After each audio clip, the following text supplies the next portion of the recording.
this is Nick Santino, and you're watching Infectious magazine. Cool. So how are you? I'm good. How are you? Good. How's the tour going so far? It's good. It's still the start of it, but it's good so far. Yeah. Well, this is I'm actually usually I'm from the East Coast, so my date's usually much later in the tour, and I feel like everybody is a lot more energetic because it's still the beginning. So we still have some energy left. Yeah, totally. Did you play the Alaska date at all? I didn't. No, those are the big guys, like All Time Low, 303 did that. I'd love to be there and just see them experiencing it for the first time. Cool. Yeah, absolutely. So I read an interview from the end of last year where you had said that every year you say it's going to be your year. Yeah. How's this year and this tour in particular treating you so far? Is it living up to It's that? great. Yeah. I stopped saying that because every time I say it, I feel like I jinx myself. Yeah. So it's not my year. I'm just going to enjoy it for what it is. But I'm happy with what's going on now. It feels pretty good still. Yeah. Now, this is the first time you've branched out on your own as a solo artist. Yeah. What have been some of the unexpected challenges of working solo versus being a band? It's definitely a lot more work. Honestly, I think there was more challenges with working with like a label and having a group of people, always being there. Sometimes that's not the best thing, and I think for us, like, it wasn't like we could make a quick decision and be like, okay, this is what we're gonna do for, I don't know, merch designs or something stupid. It would be like, okay, we're gonna pick this for merch. Oh wait, we have to approve it by 100 people before. It's like, now it's just, hey, Tim, my manager, just, hey, what do you think of this? Let's do it. Send me the file. Send me the file. Let's go. It's gotta be pretty free. I love it. I mean, I was with the label for a while, and it's great. They definitely can help you out, but I love the independent thing right now. I'm happy with that. Well, especially after so long of being on a label, right? Totally. I haven't. All my music career has been on a label, so it's cool to actually, finally be off of one and experience that. You must learn a lot too, both ways. Oh yeah, you learn what not to do for sure, and definitely what to do right. So, Now, you're from Boston, right? Yeah. Yeah, I'm from just outside there, right before I moved here, so it's always really cool to talk to somebody. That's awesome. Yeah, I live in Braintree or Quincy. Oh, awesome. Yeah, it's nice. People, I'm trying to get the sarcasm to translate out here. And it's not working. It doesn't work. So I have to admit, like I said, it's a pretty difficult adjustment. It's very, very different out here. And so as someone who's always on the road, what advice do you have for settling into a new city? I think all cities are great. I mean, we're never in a city long enough to actually feel like it's anything besides the city that you're playing in, because we usually just see the venue, and that's it. I thought like LA was a thing for a second, and then I ended up hating it, and I just love being home, and I think that's the most important thing about being on tour, being a traveling whatever, musician, circus, whatever the hell you do, as long as it's traveling, like, I think you just always have to remember where you come from, and I think that's what's helped me grow as a musician and just as a person is like, I never get too attached to a place that I'm not from. I know I'm always going to be from Braintree, Massachusetts, you know what I mean?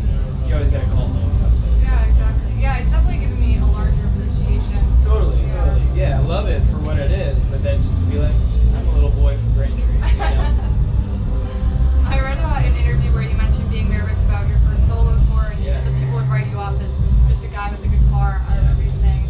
So do you think that challenge still exists for artists, like playing solo, like whether it's a respect thing or versus being a band? I think it's in the way you present yourself. If you go out there and you sit on a stool and you play an acoustic guitar and you aren't personal with the crowd, or you're not like one-on-one with them, I think you just kind of might end up falling into the whole like he's just you with the guitar. I think you kind of have to go up and above that, and you have to be like, I'm a guy with a guitar, but I also have personality, and you guys are all my friends, and we're all going to hang out the next half hour during the set. Like, that's how I approach my set. I go up there and I pretend everybody in that room is my friend, and we're just there to have a good time. And I think that makes those people in the crowd feel like, hey, I know this guy. I haven't met him yet, but I know him really well just by what he's talking to me about. Yeah, I think that's a good point. And then so, having the tour and the new music and stuff, have you adjusted your fears of playing solo? Yeah, definitely. I still get nervous. I was nervous every day when I played Rocket. Like, I always have stage fright, You never know how the crowd is going to take you. And yesterday in Pomona, I had probably the best show of the tour so far. The kids were just so excited and happy and singing along, and it was cool. So after a crowd like that, I'm excited to get back and playing it today. Yeah, I heard yesterday was a pretty busy day. Yeah, it was. I think everybody had like thousands of interviews and stuff. It was nuts. That's what I heard. I had a few friends right now were like, I heard somebody outside today saying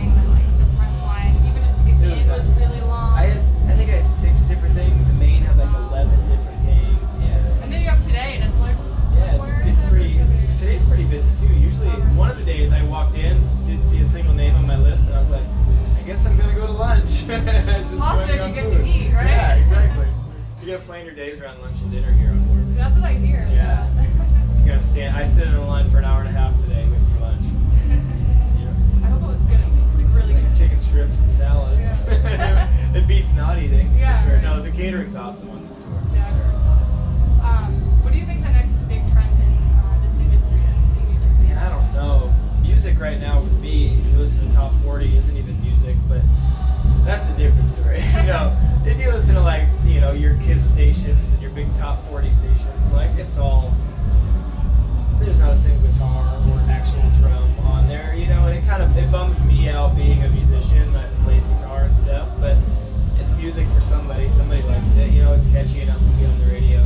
I don't know what the next trend. I hope that it goes back to like 1999, like the late 90s when Third Eye Blind was number one, and Eve 6, and all those Fastball, all those bands were number one on the top 10 charts, the top 40 or whatever.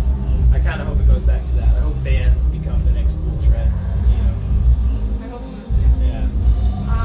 And then Band Happy. I love Band Happy. It's Yeah, a it's really cool. cool thing. So if you could take a lesson from anyone on the tour or not, who would it be? Probably Chris Conley from Saves the Day, the singer Saves the Day. Saves the Day has been one of my favorite bands since middle school, so it would just be rad to sit and write a song with the dude. He's always been one of my favorite songwriters, so it's cool. And then is there anything else you'd like to add to what you're going to do? Yeah, I got the new record out, Big Skies, put it out the 27th of May. I'm on Warped all summer.